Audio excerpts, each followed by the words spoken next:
अस्मद्गुरुभ्यो नमः। अस्मद् परम गुरुभ्यो नमः। अस्मद् सर्वगुरुभ्यो नमः। श्री राधा कृष्णाभ्याम नमः। श्रीमते रामानुजाय नमः। लंबोदरम परम सुंदरम मेघदंतम रक्तांबरम त्रिनयनम परमं पवित्रम उदद्दिवाकर ज्वलकाय कांतम विघ्नेश्वरम शकल विघ्नहरम नमामि। शरीरं स्वरूपं ततो वै कलत्रं यश्चारुचित्रं धनं मेरुतुल्यं मनश्चैचलग्नै श्रीगुरु रंगपद्मे तत्किं नारायणं नमस्तुभ्यं नमस्कृत्यं नरं चैव नरोत्तमं देवी सरस्वती व्यासं ततो जयमुदीरयेत्। कृष्णं त्वदीयपदपङ्कजपञ्चरान्ते अद्यैव ते विशतु मानसराजहंस प्राणप्रयाण समे कफवातपित्तये कंठावरोधेन विधौ स्मरणं कुतस्ते बर्हा पीड़म नटवर बपु कर्णयो कर्णिकारं बिभ्रदवासं कनक कपिशं बैजंती च मालां रंधान वेणुधर सुधया पूरन गोप वृंदई वृंदारण्य सपद रमणं प्रवसति गीत कीर्ति करार बिंदेन मुखापदार बिंदे मुखार बिंदेन विनियेशयन्तं बटस्य पत्रस्य पुटेशयानां बालं मुकंदं मनसा स्मरामि। रामाय रामभद्राय रामचंद्राय वेदसे रघुनाथाय नाथाय सीतापते नमः। अंजना बंदनम नंदनम वीरम जानकी शोकनाशनम कपीसमक्षहंतारम वंदे लंका भयंकरम मुखम करोति वाचालाम पंगुं लंघयते गिरिम यत्कृपाल तमहं वंदे परमानंद माधव। भक्त भक्ति भगवंत गुरु चतुर नाम बपुए इनके पद पंकज किए ना सत विघ्न अनेक। अनंत कोटि ब्रह्मांड नायक अचिंत्य कल्याण गुणगण निधान सर्वेश्वर सर्वाधिपति अकारण करुणा वरुणालय अकारण करुणा कारक सलक सकल जन कलश शापहारक परात पर पार ब्रह्म अनंत कोटि कंदर्प दर्प दालान पट्यान निर्गुण निराकार सगुण साकार जगदैक बंधु करनेक सिंधु सच्चिदानंद घन परमात्मा श्री राधा गोविंद सरकार उनका ये बाग में सप्तम विग्रह श्रीमद् भागवत पुराण को कोटि से नमन वंदन अभिनंदन। परम आराध्य राधा रमण बादाहरण नंद नंदन यशोदानंदन वसुदेव सुतम देवम कंस चाणूरमर्दनम देवकी परमानंदम कृष्णम वंदे जगत गुरुम एवं उनकी आराधनी शक्ति प्राण प्रिया जगत बंदनी ब्रस भानुनंदिनी बरसाने वाली श्री राधा रानी जी के युगल चरणार बिंदों में दास का प्रणाम बारंबार प्रणाम। उपस्थित भक्त भगवंत भागवत कथा अनुरागी प्रेमी सज्जनों भक्तिमयी मात्र शक्ति भगनी बांधवों सिया राम मैं सब जग जानी करहूं प्रणाम जोर जुग पानी। श्री लक्ष्मी नाम समारंभ है नाथ या मुनिये मध्यमाम अस्मिदाचार्य पर्यंतम वंदे श्री गुरु परंपरा। विगत वक्तव्यों में भागवत महत्व के रूप में जो है पहले भागवत भूमिका, उसके बाद जो है सच्चिदानंद रूपाय का व्याख्यान हुआ था। द्वितीय नंबर पर जो है भक्ति रानी जब वृंदावन में पहुंच जाती है और नारद जी वहां उनसे यमुना के किनारे पूछते हैं कि क्या बात है, तब उनके वैराग्य और ज्ञान वैराग्य दोनों पुत्रों के विषय में वो अपना जताती हैं, बताती हैं नारद जी को। भक्ति रानी के इस प्रकार कहने पर देव ऋषि नारद जी ने ज्ञान वैराग्य को हिला डुला कर देखा, परंतु जब वे नहीं उठे, पुकारने लगे, फिर भी नहीं जागे, तो श्री देव ऋषि नारद जी जो हैं वेद वेदांत का घोष एवं गीता का स्वस्वर पाठ करने लगे। वो जैसे तैसे जागे, जम्भाई लेकर पुनः सो गए।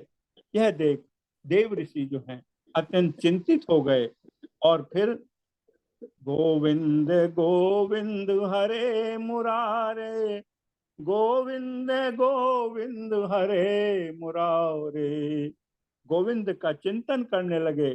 तभी एक आकाशवाणी होती है, व्योम वाणी तदैवा भून्मा रसे खिद्यातिम इति, उद्यम तु सफलस्तेयाम भविष्यति न संशय।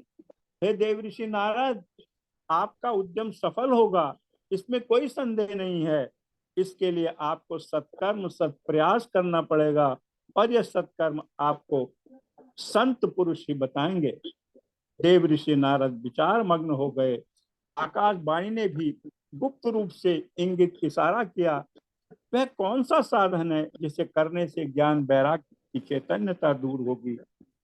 देव ऋषि नारद ज्ञान वैराग्य को वहीं छोड़कर तीर्थाटन के लिए चले गए और वहां पर संत महात्माओं व समागम सत्संग किया, विचार विमर्श किया, परंतु किसी निष्कर्ष पर नहीं पहुंचे।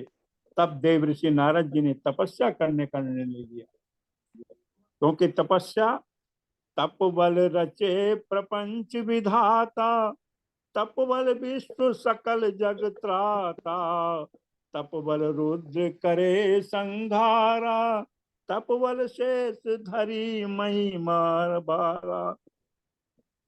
तपस्या करने के विचार से महर्षि नारद बद्रिकावन आश्रम में आए और वहां उन्होंने करोड़ों सूर्य रूपी प्रकाश पुंज सनकादि मुनियों को देखा, उनके दर्शन किए, उनके चरणों में प्रणाम किया और उनसे कहा, मुनीश्वरों, आप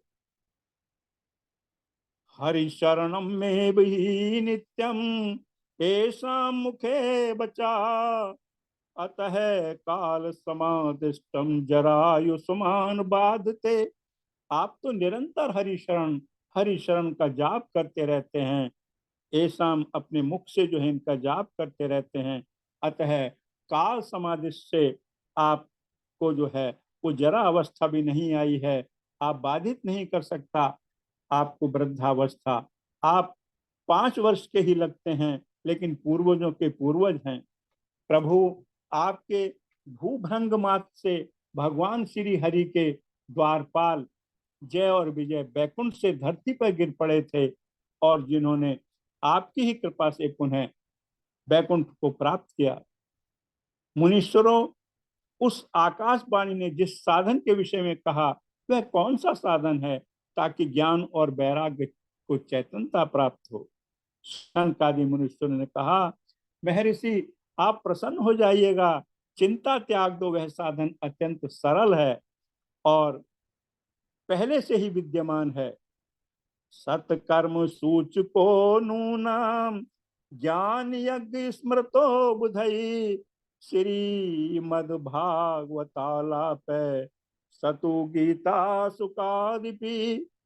वह श्रीमद् भागवत कथा का जिसका गान सुकादि मुनीश्वर करते हैं, इस श्रीमद् भागवत के द्वारा भक्ति ज्ञान वैराग्य तीनों को महान बल मिलेगा, ज्ञान वैराग्य दोनों के कष्ट दूर हो जाएंगे। देव ऋषि राज ने कहा कि मुनीश्वरों, जब वेद वेदांत की और श्रीमद् भगवत गीता पाठ से ज्ञान वैराग्य की मूर्छा जब दूर नहीं हुई तो श्रीमद् भागवत कैसे करेंगी? क्योंकि श्रीमद् भागवत के प्रत्येक श्लोक और पदों में वेदों का ही सार है। सनकादि ऋषियों ने कहा, देव ऋषि, जैसे वृक्ष की जड़ से लेकर शाखा पर्यंत रस विद्यमान है, परंतु जो स्वाद फल से प्राप्त होता है वह स्वाद लता और शिखा से प्राप्त नहीं हो सकता। दूध में घी विद्यमान है, परंतु घी से जो पकवान बनाए जा सकते हैं वह दूध से नहीं बनाए जा सकते। घी के द्वारा आहुति देने पर अग्नि प्रज्वलित होती है और दुग्ध की आहुति देने पर अग्नि शांत हो जाती है। इसी प्रकार गन्ने के प्रत्येक पर्व में भी शर्करा विद्यमान रहती है, लेकिन आपको अगर खीर बनानी है तो गन्ने का पर्व डालने से मिठास नहीं आएगा, मिठास तो शर्करा डालने से ही प्राप्त हो जाएगा। ऐसे ही ये भागवत कथा है। वेदोपनिषदाम सारा जाता भागवती कथा, अत्युत्तम ततो भांति पृथक भूता फलाकृति। यह जो श्रीमद् भागवत की कथा है, यह वेदों का सर्वस्व सार है, क्योंकि इसीलिए इनसे अलग, इनको फल रूपा होने के कारण यह बड़ी उत्तम है। और क्योंकि कहते हैं प्रलयम ही गमिष्यन्ति श्रीमद् भागवता ध्वने, कलैर दोषा इमे सर्वे सिंह शब्दात विकायपि। अरे सिंह की गर्जना सुनकर जैसे भेड़िए भाग जाते हैं, उसी प्रकार श्रीमद् भागवत ध्वनि से कलयुग के सारे दोष नष्ट हो जाएंगे। और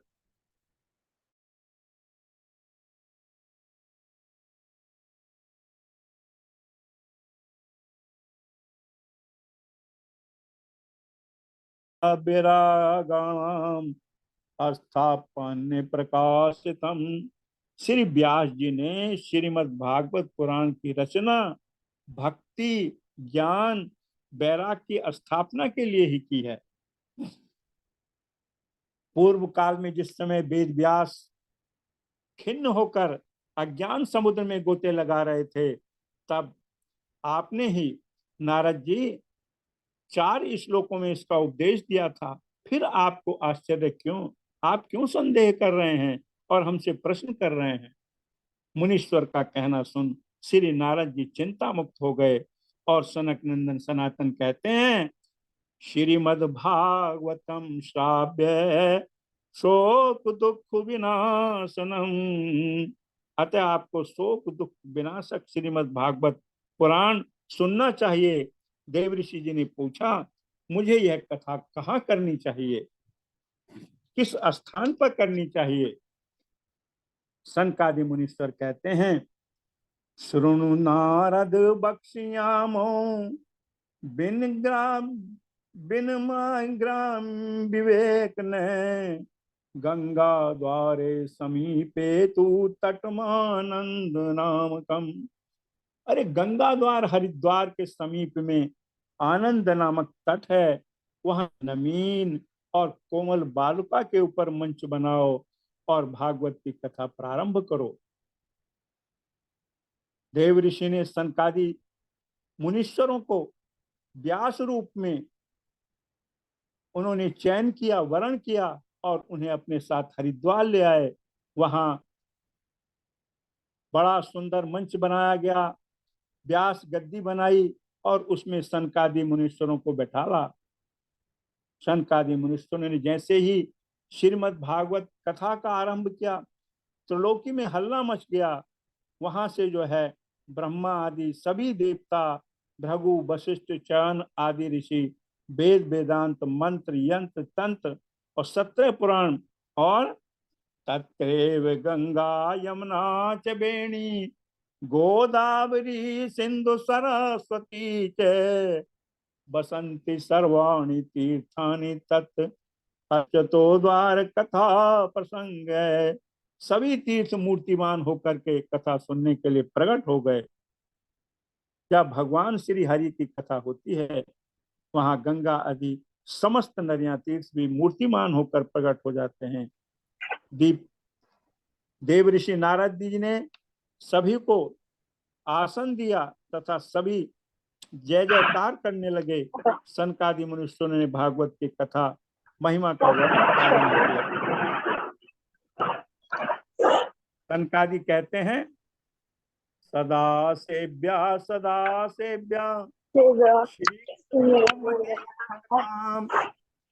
यस्या श्रवणं मात्रेण हरिश्चित्तं समासेत्। किम सुतेर बहुभिः सास्वै पुराणेश्च भ्रमास्वः। भ्रमा वह एकम भागवतम शास्त्रम मुक्ति दानेन गर्जति। भगवान की कथा श्रवण करने योग्य है। उसके श्रवण मात्र से भगवान चित्त से चिपक जाते हैं। अर्थात इतना गर्म हवा दिए थे ना, हृदय में विराजमान हो जाते हैं। कितना गर्म हवा दिए थे मैं जानते। बहुत से शास्त्र और पुराण, बहुत गर्म हवा देते तो फिर मैं बंद कर। बहुत से शास्त्र और पुराण सुनने से लाभ क्या है? इससे तो भ्रम उत्पन्न होता है। मुक्ति प्रदान करने के लिए एकमात्र भागवत शास्त्री गर्जना कर रहा है। मृत्यु के समय निकट आने पर भागवत कथा को श्रवण करता है, भगवान श्री हरि उनको बैकुंठ धाम देते हैं और जो स्वर्ण सिंहासन पर श्रीमद् भागवत कथा की पोथी रखकर दान करता है, उसे गोलोक धाम की प्राप्ति होती है। आजन्म मात्रमपीयेन सठेन किंचि वित्तम विधाय सुख शास्त्रम कथा न पिता न पीता चांडाल बच्च खर वद्वत एन नीतम मिथ्या जन्म जननी जन्मी दुख भाजा। कहते हैं कि जिन्होंने अपने जीवन में मन लगाकर भागवत कथा का श्रवण नहीं किया, वह चांडाल अथवा गधे के समान है। उसने व्यर्थ में ही अपनी माँ की प्रसव पीड़ा प्रदान की। वह जीते जी मुर्दे के समान है। मनुष्य रूप में भार पशु के समान है। भागवत की महिमा मुक्त कंठ से गा ही रहे थे तो उसी समय एक दिव्य अलौकिक नाम संकीर्तन ध्वनि सुनाई पड़ी। देखा, भक्ति श्रुतौ तौ तरुणये गृहीत्वा प्रेमे कुरो उपासैसा विरासित। श्री कृष्ण गोविंद हरे मुरारे नाथेति नामानि मुहुर्वदन्ति। भक्ति महारानी तरुण अवस्था प्राप्त कर अपने ज्ञान वैराग्य पुत्रों के साथ सबके बीच में प्रकट होकर ताता थैया थैया करके नाच उठी, झूम झूम कर नाम संकीर्तन करने लगी। जब ऋषियों ने नाम संकीर्तन व नृत्य करते देखा तो श्रोता समुदाय भी भक्ति मैया के साथ भगवान नाम संकीर्तन में लीन हो गए और कीर्तन करने लगे। श्री कृष्ण गोविंद हरे मुरारे श्रीनाथ नारायण वासुदेवा। श्री कृष्ण गोविंद हरे मुरारी हे नाथ नारायण वासुदेवा। भगवान के मधुर मंगल में नामों का दिव्य संकीर्तन करती हुई माता भक्ति श्रोता समुदाय के बीच प्रकट हो गई थी। सभी लोग कहने लगे कि हमको पता ही नहीं चला ये किस समय यहाँ पर उपस्थित हो गई। सनकादि ने कहा, भाई जहाँ भगवान की मंगल कथा होती है वहां पर भगवती भक्ति महारानी स्वतः ही प्रकट हो जाती है। भक्ति मैया ने कहा, मुनीश्वरों, कली काल के प्रभाव से मैं जीर्ण हो गई हूँ। अहम कब तिष्ठामी, मैं कहाँ बैठूं? सनकादि मुनीश्वरों ने कहा, भक्तेषु गोविंदम स्वरूपम कत्तरी। आप सर्वदा भक्तों के हृदय में निवास करो।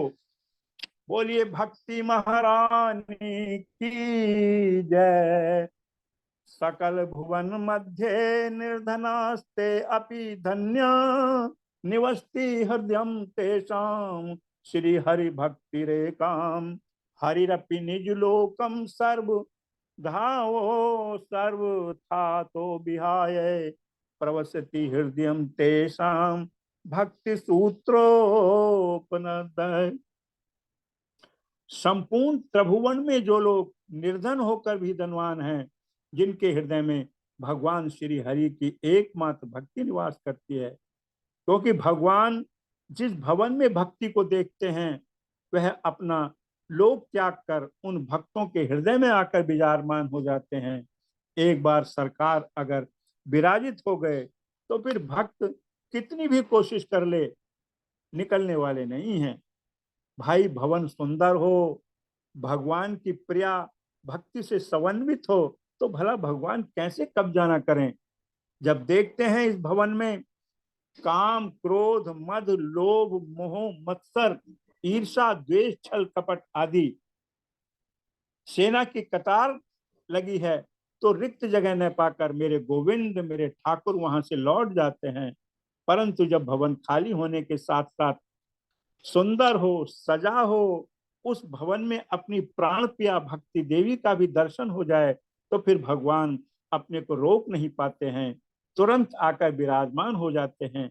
सज्जनों, जिस भवन में भक्ति महारानी रहती है, उस भवन को ऐसा परिष्कृत परिमार्जित कर देती है, श्रृंगारित कर देती है, सुसज्जित कर देती है। उस पर भी कृष्ण प्रिया भक्ति का उसमें निवास हो, तो ठाकुर जी जो है वहां से कैसे छोड़ें, वहीं रह जाते हैं। प्रवसिति हृदयम तेषाम, हठात उस भवन में घुस जाते हैं, और जब एक बार घुस जाते हैं तो भक्ति सूत्र में बंध जाते हैं। श्री सूत जी कहते हैं कि जब देव ऋषि नारद ने सनकादि से कहा कि हे भगवान, हमने प्रत्यक्ष देख लिया है श्रीमद् भागवत के श्रवण से ज्ञान और वैराग्य के साथ भक्ति किस प्रकार से पुष्ट होकर नृत्य करने लगी है, परंतु अब यह प्रश्न करना चाहता हूं कि श्रीमद् भागवत कहते हैं सनकादि जो हैं, ये मानवा पाप कृतस्तु सर्वदा सदा दुराचार रता विमार्गा क्रोधाग्नि दग्धा कुटिला कामिन सप्ताह यज्ञेन कलौ पुनन्ति ते।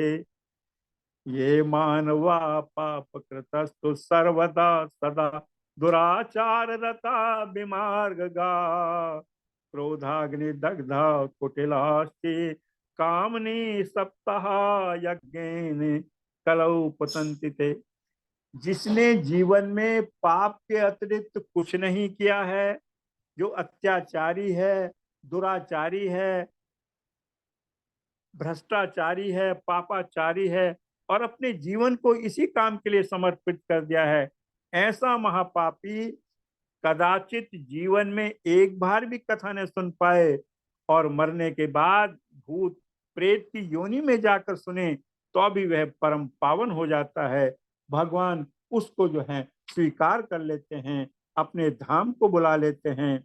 नारद जी बोले, वाह महाराज, गजब कर दिया आपने। जीते जी की तो बात छोड़ो, मरने के बाद भी तर जाता है, ऐसा क्या संभव है? कोई प्रमाण है क्या? सनकादि जी ने कहा, नारद जी, मैं आपको एक इतिहास सुनाता हूँ जिसे सुनने मात्र से पाप नष्ट हो जाते हैं, और हम अपनी कथा को यहीं पर विराम देते हैं। और उन्होंने कहा कि इसके बाद गोकर्ण की कथा आएगी, वो हम अगले उपाख्यान में जो सुनाएंगे, और हम इस नाम का फिर से संकीर्तन करने लगते हैं। श्री गोविंद माधव श्री कृष्ण गोविंद हरे मुरारे, हे नाथ नारायण वासुदेव श्री कृष्ण गोविंद हरे मुरारे, हे नाथ नारायण वासुदेव। गुरु जी के चरणों में प्रणाम, आशीर्वाद बनाए रखिए। बहुत सुंदर, बहुत आनंद आया। जय है। डॉक्टर हरिदत्त शर्मा जी ने बड़े भाव से और बड़ी अद्भुतता के साथ, यानी कि इनका मन भगवान के चरणों में इतना प्रगाढ़ रूप से लगा हुआ है और इतने तन्मयता के साथ आप सब जो इतनी छोटी छोटी अवस्था वाले हैं, आपके साथ और विधिवत रूप से वक्तव्य जो है कर रहे हैं और साथ में तैयारी कर रहे हैं। ये राधा माधव की बड़ी असीम अनुकंपा है और उनका ही विशेष स्नेह इनके ऊपर बना हुआ है। और हम उनके चरणों में प्रार्थना करते हैं कि ऐसे ही अपना आशीर्वचन बना करके रखें, उत्तरोत्तर भक्ति का वर्धन होता रहे और ऐसे ही पावन कथा हम सबको आप सुनाते रहें। बहुत आनंद आया। ठाकुर जी कृपा बनी रहे। डॉक्टर हरिदत्त शर्मा जी, सभी लोग जितने लोग जय हो। राधे राधे गुरु जी। राधे राधे, जितने लोग जुड़े हैं सभी बहुत प्रसन्न हैं आपके वक्तव्य को सुनकर के।